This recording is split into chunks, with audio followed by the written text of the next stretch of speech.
I'm about to head off to my job site right now for the day, and I'm meeting my guys out there. But I've been watching the media. I was talking to a friend last night about this whole Snowden thing, and I've been watching the media about what they've been saying about him.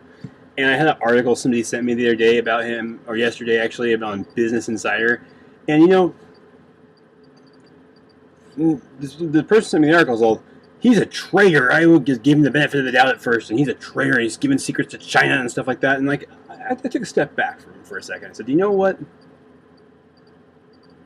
Let's cut out all the bullshit, right? John Boehner, Dianne Feinstein, calling this guy a traitor, demonizing him. Let's cut them out of it, because first off, these people who support drone strikes, the violated due process people, with that, they support basically you're just taking away your right to expect privacy and unreasonable seizure of your documents. I mean, by saying this NSA thing, or like even citing against him, they're against that. Your right to your property, your person, your letters and stuff. I mean, they're not for it. Lindsey Graham for the journalists, like I said, violating due process. You get the left, who the left, and they're going after Rosen and the AP and stuff, and you got the right, who has compromised the Second Amendment by making deals over the years with the people on the left who want to take away the Second Amendment, pretty much, are against it. So let's not listen to them demonizing this guy, calling him a traitor, because have somebody that violates the Constitution, calling somebody a traitor, is kind of hypocritical. Now let's cut through this even a little bit more, and let's look at this Business Insider article I was sent. Some Secret Service agent that gave him an interview, who is nameless, and this guy who's supposedly Secret Service agent, who gives this long excerpt. They take this excerpt of their interview with him, a pretty long piece, and they put it in the article. Does not talk like a security, like a law enforcement or security professional. He's talking really just like trash. I mean, like some trash mouth. This guy is calling he's a whole Snowden. He's a douchebag. Is what he's saying. It's like in I think the title of the article even was an excerpt of his little monologue, the Secret Service agent saying Snowden is a self-righteous douchebag. It's like, hold on, when you just throw slander out in the beginning of the article, you have some unnamed Secret Service agent who isn't talking like a professional in the law enforcement industry at all. I mean, I'm skeptical right off the bat. I'm very skeptical.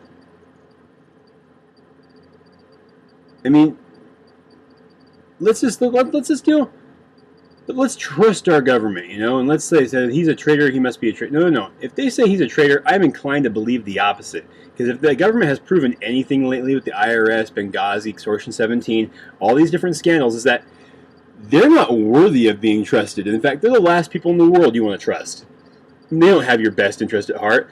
This guy in the article, the Secret Service agent, goes on to say that there's 99.9% of the people in the government NSA, are looking out for your own good, the country and your own good, and they don't want to infringe on your privacy. 99.9%, huh? Let's see how many IRS agents, because they're a union, remember, are looking out for everybody, not just the people on their side. Let's believe that about the NSA too. Hell, when you look at these leadership and the political leadership, and you say, what? You got the left and the right demonizing these people. It just goes to show you that government's sole purpose is to perpetuate itself, and these people on either side don't want to give up the power that the government has. They're not willing to let go of it. They are entrenched. This man's a traitor, and they don't want to give up what they got. In this program, that stopped terror and stuff. Hold on, did it stop Boston? No, it didn't stop Boston, did it? This is ridiculous. And then, there's so many arguments against them saying this whole argument they got now. Well, if we had this program before 9/11 occurred, we could have stopped the Twin Towers from falling. There's so many holes that have been shot through that argument. I'm not going to go into it right now. Go look for yourself. You'll find them. It's preposterous. This whole with the apartment in San Diego, blah, blah, blah, all this other stuff. And then long tap that, we connect the number. It's making a lot of very big leaps, their theory. Very gargantuan leaps as far as what could have led to. But the thing is, what people will still try to get you on is that, he went to China and he's sharing secrets with China about our programs, how he hacked them. I look at it like this.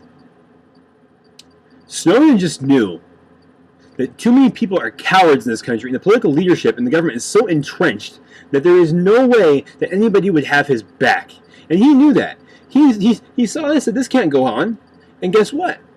He looked at his own country and said, you know what, do I go tell my own country? And do I do it on my own soil? And the answer was obvious, no. I mean, look at the whistleblowers that Obama has prosecuted, more than every other administration combined. He doesn't want the truth to come out. He wants to have his little dark secret covert fucking war against the opposing party and people who don't agree in the federal government, and wants to have that not specifically as Obama does or against certain groups, but the whole government wants to prosecute anybody who wants to or threatens, would be the way to put it. It's gargantuan size and the place it has taken in our country. Anybody who threatens that huge government and this beast that it's become, it targets and derides, demeans, it just takes their name and runs it through the mud until they have no credibility. And you're asking me to trust these people? You're asking, you're thinking that, that somehow, he's a traitor? No, I think he went to China because, for some reason or another, maybe just what he stumbled across, he had things that the Chinese might like to see. And you know what? That's political capital. He knew it, and he went someplace where he had political capital that they would want some of what he had, and they would protect him. He could blow the whistle and do the best to preserve his own safety. People calling him a narcissistic, self-righteous, whatever. Okay, to be narcissistic and self-righteous and do it in spite of the imminent danger to self that he has created are usually like murderers and rapists and crazy people that end up in jail. There's just psychopaths, and they have this they're the people that call the detectives on the phone. I have another body I hid for you. Like these weird creeps like that. They want attention, and they don't care about their own personal safety to the point that they will go do heinous, narcissistic, self-righteous things that are hurtful to other people. But they want attention for it. Most people aren't like that. I don't think he's like that. He doesn't seem like that kind of guy. I think that's kind of obvious just listening to him talk. He's not a psychopathic person. So I think, your ego and your want for your self-righteous ego and your want to be somebody special and be famous is very rarely overridden, or very, very rarely overrides your rational self-interest to stay alive and free. He doesn't seem like a psychopathic, narcissistic person that you find in the jail system that would fit that profile. He doesn't seem that way to me. I think you'd be hard-pressed to find evidence of it. You get a guy who's acting this way, and again, it's not in his self-interest to do it. And he went to China because, like I said, he had things that the Chinese might want to see, and that means they will protect him maybe. And he saw the best option for someplace for him to go, blow the whistle, and be safe as he possibly could. And he took it. Would you not do the same? Would you not take that same exact path? If you saw your government abusing the very power it was given, stamping on your rights and pushing people down and oppressing them, and you had a chance to say something, but you knew you couldn't do it in your own soil because there's too big of an apparatus that would be used against you, and you had something you could take to these people that they might protect you, would you not go do it? Let's not put names to these parties like China, this and that, and everything, but just would you not go do that certain kind of scenario if it occurred? And let's take the country's names out, China's name out of it, so because like China, there's a real animosity towards China, and it's justified. But if that's what he had, that's what he had. I can't fault the man for that. Everyone wants to call him a traitor. Would you rather he didn't tell us what he told us? Would you rather he didn't try to wake us up? Because there's a guy that testified to this in 2006 about AT&T. And now he comes out and he shows it's even bigger than just a phone company. Would you rather have not known that? Or would you rather him go selectively show some stuff to China? I don't think anything he's showing them is anything that's going to really be earth-shattering to us. It's like, we hacked them. And China's like, oh, we got proof you hacked us. We have proof that you hacked us too. Whoop-de-woo! He's a freaking treacherous, treasonous bastard. No. Don't get caught up in it. Don't trust this big, humongous beast, this machine that's been created that has no other end. Taking into account man's inherently evil nature, and because we strive to be good, we don't strive to be evil. But taking into account man's inherently evil nature and our preponderance to do bad, because it's always the easier thing to do, and look at the system that we're setting up with this whole NSA thing, the data center and everything, and all this crap, they're looking at our shit, they're digging through it, and what's the end result? The end result, because of man's corruptible nature, is complete oppressive totalitarian rule and the thumb of big government squashing the rights of the American people, and with what they have now, which is a flip switch that they can turn, and basically just all that switch is their intent. What do they intend to do? If they intend to use this information against you, it becomes Big Brother. It is the surveillance state, and they have the ability now to record all the cameras, to mine all the data, to compile it all for the foreseeable future, they say. They're about 5 zettabytes. They say it's enough for the foreseeable future, and then when you ask somebody what that is, they're talking, they say, well, we're talking decades. Decades of data they can store. I mean, and when I say data they can store, I mean every email, every phone call, every conversation, every picture, every fucking web page, everything that you have digitally, and everything that's out there for 20, 30 years. Get real. Do they need that? If you think they do, you look at our founding fathers and just take into account how distrusting they were of government and how justified it is and was and still is.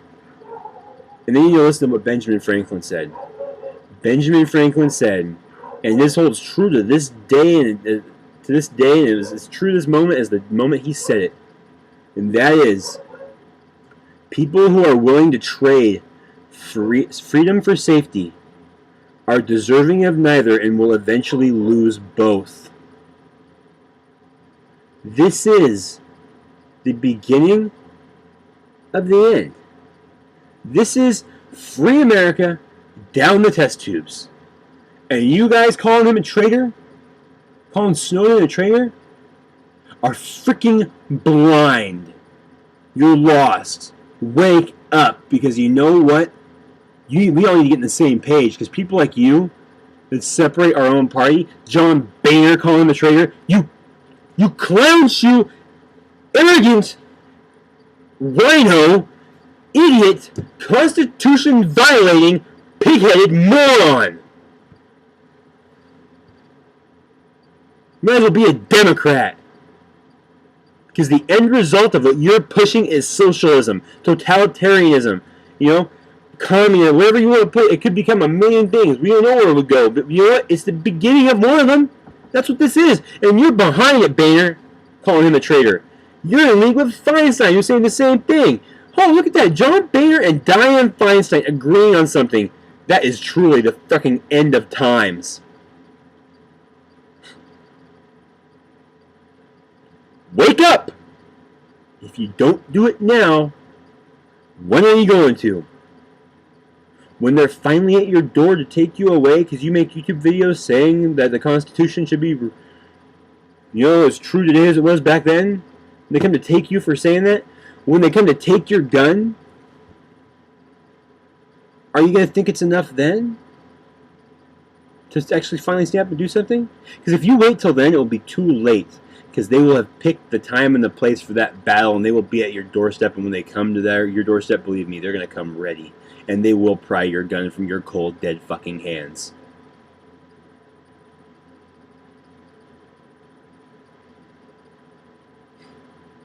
Wake up. Wake up now. This ends no place but revolution or oppression. It ends no place else. I have minced my words before. I will not mince them now. I mince them because I don't want to throw people off and have people not listen because I think I have an important message. But I'm going to say it now. The system is broken. Do you think we can fix the system? The broken system? With the broken system? I mean, can we legislate change at this point? Can we vote in enough good people to legislate change? Or would any change that we tried to make that would actually bring us back to our true constitutional principles not get mired down in the freaking pomp and circumstance and the freaking, the quagmire of freaking just like the way that the House and Senate's run? All the rules and all the little arbitrary things they do, to pass laws and these little certain little things have to be met and all these little committees and all this crap. Do you think that it would not get mired down in that any real change that would happen? The government's sole purpose is to grow and perpetuate itself. It has no other purpose but to get bigger, to feed itself. Founding Fathers said that. They knew that. That's why they didn't create the IRS. They knew any government agency with the power to enforce a national tax would be too big and too vast and too overreaching and an infringement on our very freedom, if not right away in the end, which it has become. Much wisdom in what they left out of the Constitution as what they put in. Wake up. This ends in revolution or it ends in oppression. The system is busted. The current edifice, this is my quote. This is my quote. The current edifice of corruption is cemented in place by 200 years of regulation, taxation, code, and law, legislated to oppress the freedom of man. This is mine too, my other analogy. Our founding fathers built a house. It was a 2-story house. The small government, they intended. That's what they built the foundational footings for. Our Constitution, our Declaration, our Bill of Rights, the footings for that 2-story house, that small government. We have built a 100-story building on top of that, on those footings that are not meant for that big government, and they have been crumbled, and now we see our rights and our freedoms usurped and eroding away in front of us. The only answer is to re-pour those footings anew, from scratch. Put a 100-story building on top of the footings of a 2-story house. They're crushed. You can't freaking repair that. You can't repair this. It's too far gone.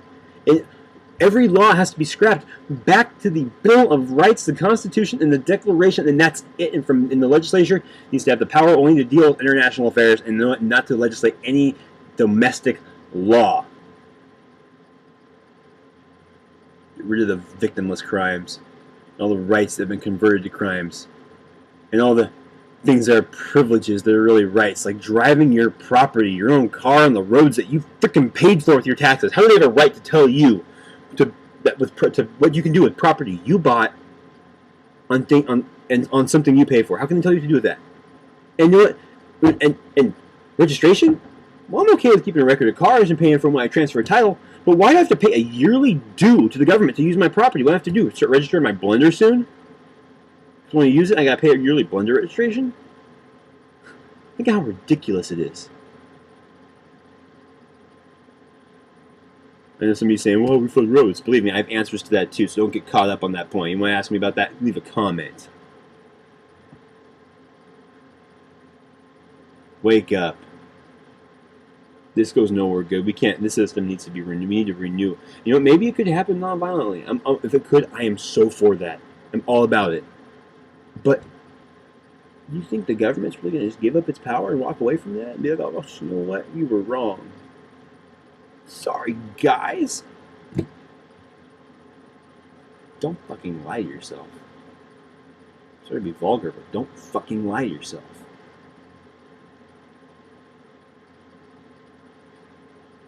Oppression or revolution? Peaceful, hopefully. But don't prepare for that. Prepare for the alternative. And if we get a peaceful one, thank God.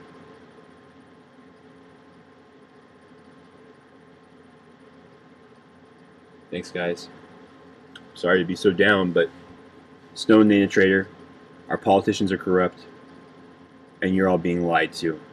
Anybody who jumps in that bandwagon needs to check their premise, because this is the end of freedom. This is how it dies, to thunderous applause, as we clap for the fucking government. We say, oh yes, he's a traitor, my good representative, he's got it right. I said that on the night Obama, won his re-election. I watched that Chicago crowd clapping for Obama. That's how freedom died, to a thunderous applause. This is the change right here in the hope. No hope though. And change is lethal.